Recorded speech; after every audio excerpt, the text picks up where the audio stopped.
started with a vibration. My phone lit up at 2:03 a.m. with a blinding flash and a screech that shattered the silence. It wasn't the usual emergency tone. It sounded glitchy, chopped, like a scream trying to escape through a radio. Emergency alert. Biological virus widespread. Do not leave your home. Do not breathe outside air. Do not trust personnel in CDC suits. I sat up in bed, confused, half asleep, heart thudding. I live alone in a high-rise on the east side of the city. Nothing ever happens here. Except this wasn't just a local alert. My TV, phone, even the smart clock on the wall, all flashed red. The same message, again and again. Then something new. We see you. I didn't type anything. I didn't touch a thing. Yet the words appeared on my TV screen in large white letters against a pitch-black background. For a second, I thought it was a hack, a prank. But then I looked outside, and that's when I saw them. Figures in white hazmat suits, CDC logos, masks, faceplates, tanks on their backs, moving slowly through the street. I counted 6, no 7, but they weren't walking. They glided, not fluidly, more like a puppet show. Every movement stiff, stuttering, like someone unfamiliar with how joints are supposed to work. Then I noticed something worse. There were bodies already in the street. More suits, lifeless, crumpled on the sidewalks, still, cold, like discarded shells. But the ones standing were different, taller, off rhythm. Their suits were stained black at the seams. I backed away from the window. My phone vibrated again. Do not make noise. They track air, breath, sound. And then my window fogged over. From the outside, something was breathing against the glass.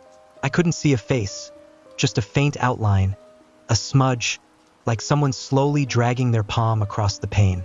I froze. My lungs begged to exhale, but I didn't dare. Not after what I just saw. Not after what I heard next. A faint, garbled voice came from my hallway. Not from inside. Not through the door. It was in the walls. Subject, awake. Isolate, test, retrieve. I wanted to believe it was the building's pipes, or interference, but it sounded too deliberate, like a conversation between something mechanical and something pretending to be human.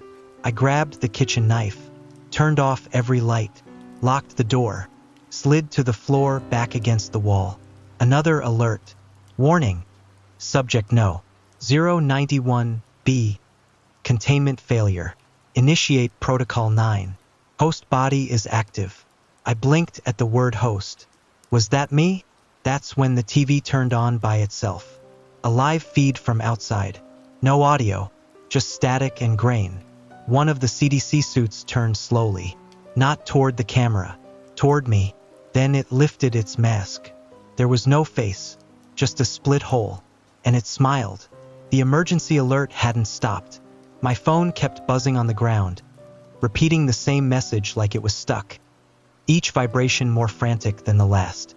Biological virus widespread. Stay indoors. Do not engage. Avoid those in CDC suits. I peeked through the curtains again. The figures were closer now. No sound. No breathing.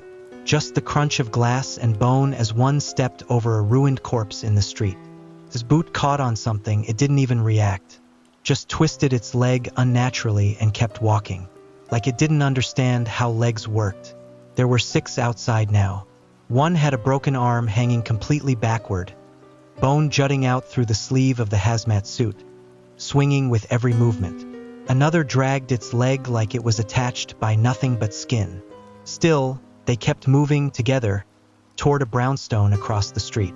They didn't knock. They rammed the door until it split open, then flooded in like cockroaches. Screams followed. Human ones. I heard gunshots next. Not the clean, sharp kind. Muffled. Panicked. Then silence. Followed by the sound of something wet being torn apart. I couldn't move. My hands shook against the kitchen counter. I still held the knife, but it felt pathetic. Useless. Like stabbing a nightmare would even work. Then I heard something new. Thud, thud, thud. Came from my hallway. Inside the building. Someone or something was coming up the stairwell. I killed the lights again and crouched behind the couch. From the shadow beneath the front door, I saw their boots.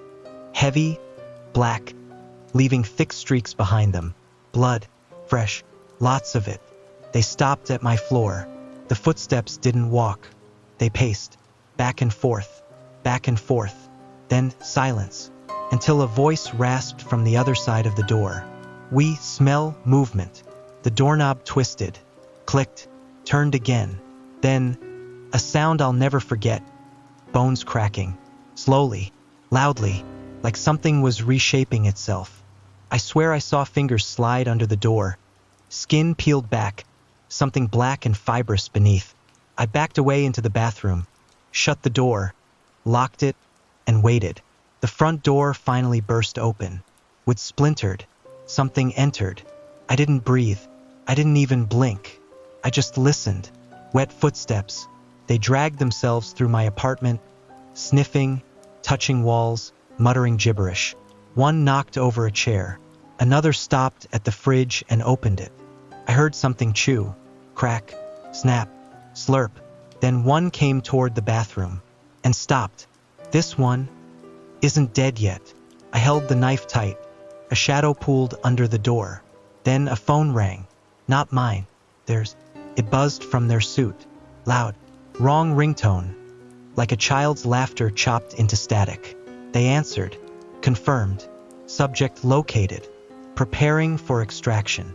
Then they left. All of them. Just walked out. And I sat there, shaking, as the blood they tracked in slowly crept under the door and touched my bare foot.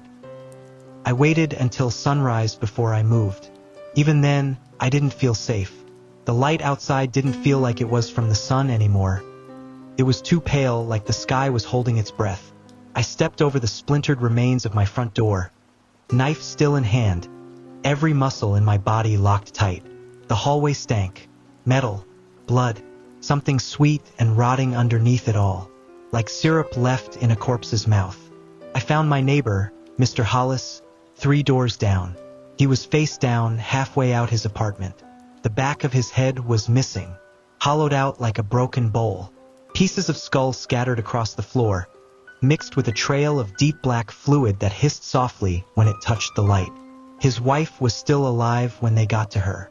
She was pinned to the ceiling, nails through her wrists. Her eyes were wide open, mouth frozen mid-scream. Her stomach, something had crawled out of it, judging by the ragged tear and streaks down the wall. Whatever it was had claws. This wasn't a virus. This was an invasion. I made it down to the lobby, keeping low, sticking to shadows. Every window had been shattered from the outside. The front desk had claw marks deep enough to break through the wood. Then I saw the message carved into the floor beneath the blood. Subject 091, B. We own you. The same number from the alert. My number. I didn't remember ever being part of a test. I'd never been sick, never worked for the government. Nothing.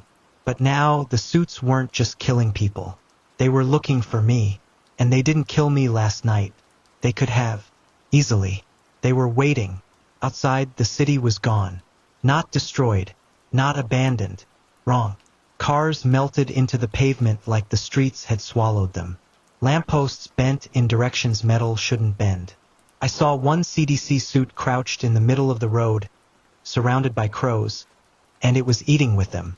Just sitting there, tearing apart something unidentifiable, sharing it like a picnic. I didn't stay to watch. I took the alley behind the building and kept moving west, trying to avoid open streets. I didn't know where I was going, just away from the apartment, away from what I saw. That's when I found the van. Government issued. Crashed into a pharmacy. The engine was still warm. The windshield was smashed in from the inside, and the back was open. Inside I found a locked crate. Steel. Heavy. It had a keypad and the words, Property of CDC Black Site 12. Do not open without cleared signal. Subject 091, B tracking data enclosed. Me. They were tracking me. I pried it open with a crowbar from the store. What I found inside wasn't equipment. It was a binder. Photos of me. Scans. reports, even blood work I never consented to. The latest entry was from 3 days ago. Organism remains dormant. No signs of trigger activation. Subject shows no knowledge of internal growth. Growth? The last page had a photo from earlier this morning. Me, asleep in my bed. Taken from inside the room. Not a camera. A drawing. Perfect. Accurate. Inhuman. Underneath was the note. Do not kill. This one belongs to the seed. That's when I felt it. A twitch under my skin. A pulse that didn't match my heartbeat. Something moving in my chest. And then a voice, not from outside, but from deep in my skull. They found you too soon. I dropped the binder. Not because I was scared. Because something inside it moved. It wasn't just paper. Between the pages, something black squirmed. I saw it just for a second, like a wet thread coiled around the staples. It slid down the side and disappeared into the crate, hissing as it went. I backed away slowly, eyes wide, knife raised, and that's when the van's radio burst to life. Not music, not news, a low hum, followed by a message that sounded like it came from inside a meat grinder. Subject 091B has breached contact protocol. Maintain distance. Do not damage the vessel. Extraction squad inbound. Then silence. And behind me, footsteps. Wet ones. I turned. One of the CDC suits stood just outside the pharmacy entrance. Bent. Shaking. Something oozing out of its mask holes like black tar mixed with shredded flesh. It didn't speak. It didn't move. It just stared. And then its head split open. Down the middle like paper tearing. No skull. No brain. Just a gaping mess of meat, tendons, and long twitching limbs hidden inside. It unfolded like an insect escaping skin. The hazmat suit fell away like old wrapping. What was inside wasn't human. Its arms were long and soaked in blood. His fingers scraped the tile floor. It had too many joints. Eyes where there shouldn't be eyes. Its mouth split vertically, opening like a curtain to reveal rows of twitching teeth. Charged. I ran through the back, crashing through shattered glass and sprinting across the alley. I didn't look back. I didn't need to. I could hear it skittering, dragging, crawling. It didn't run like a person. It moved like it remembered being human, but had forgotten how muscles worked. I ducked through a broken fence and ended up in a parking garage. Dark, cold, echoes bouncing off the walls like laughter. Blood smeared the walls like finger paintings. I counted 4 more suits ahead, standing perfectly still. Then I realized they weren't standing. They were empty, just suits, ripped open at the chest, gutted, but still upright. And one of them turned, not on its own, like something inside it had just climbed back in. In the corner of the garage, a man in a lab coat was bleeding out. His leg was mangled, bone poking through the shin. He looked up at me with wide, glassy eyes. "You're the one," he gasped. "They thought it died inside you. We tried to burn it out." "What is it?" I asked, kneeling beside him. He coughed up blood. "It's not a virus. Not really. It's a seed. They plant them in people. Watch them grow. Most don't survive. But you!" He gripped my collar, pulled me close, and whispered, "You hatched." Then he started screaming. Not at me, behind me. I turned just in time to see a hazmat suit fall from the ceiling like a spider. It hit the ground and burst open. The creature inside looked like it was made of stitched-up organs. Pulsing, breathing, eyeless, charged. I swung the knife, hit something soft. It didn't stop. Blood poured over my arm. Not red. Greenish-black. Thick. It hissed on contact with the ground. Suddenly, gunfire. Loud. Deafening. The creature's head exploded. I turned to see a group of figures in tactical armor storming in. But they weren't here to save me. They aimed at me next. Subject 091B located. One of them barked. Confirmed active. Prepare for immediate containment. I backed up, covered in the monster's blood. Knife still raised. "I didn't ask for this," I said. Their leader raised his gun. "No one does. They shot me, not to kill, to drop me. Something hit my neck, like a wasp stinger made of steel. My whole body locked up. I hit the concrete hard, unable to scream, unable to blink, paralyzed, but fully awake. Boots stomped around me. I felt my arms being zip-tied behind my back. A heavy bag was thrown over my head, then yanked off seconds later. I wasn't in the parking garage anymore. I was strapped to a metal table, surrounded by humming lights and metal walls that looked half-melted. Everything was stained. Old blood, rust, pieces of what I hope were machines.